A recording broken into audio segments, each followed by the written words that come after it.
It's time again for another installment of The Basics, and I know it's been a while, but it's summer and I've been busy with other things. But today I want to talk about something in regards to the Star Trek CCG, and that is really long space lines. And this mainly applies to house rules, because you don't see a lot of super long space lines in tournaments due to deck sizes and OTRs. So let's get started, shall we?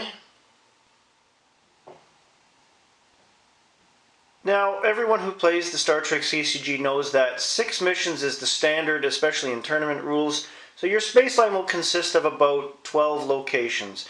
When you're playing house rules with your friends or family, you're going to bend that from time to time, and as someone who used to have a large group of friends that played Star Trek CCG, we monkeyed around with the house rules a lot in regards to the size of the spaceline, not so much other things.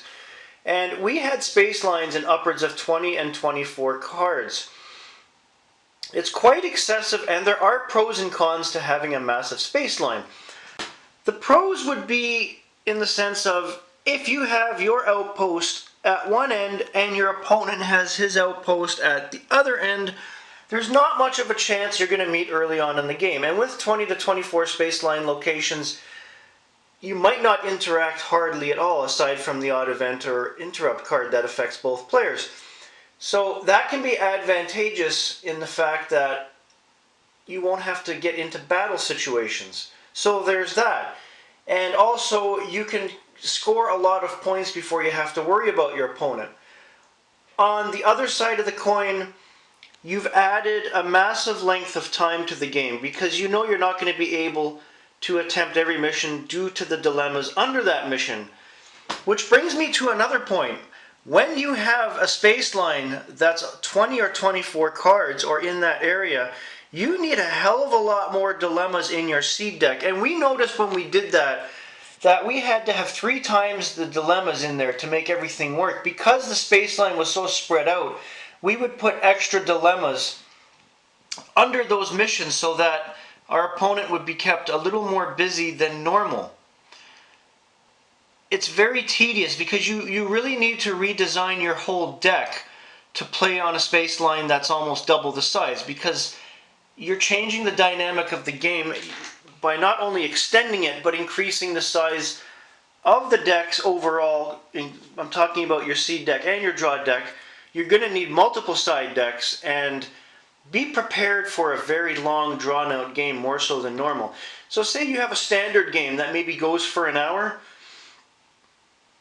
Triple that with a large space line.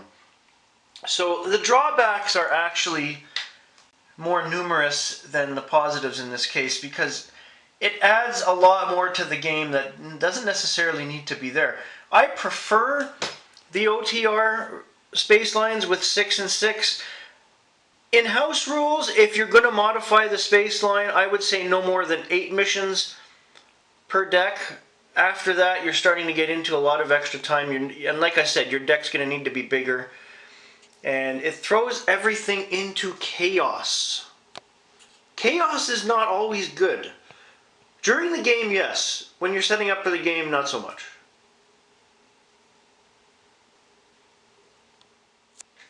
That being said, I've actually been asked recently by a viewer on YouTube wondering why tournaments never increase the amount of missions that can be used.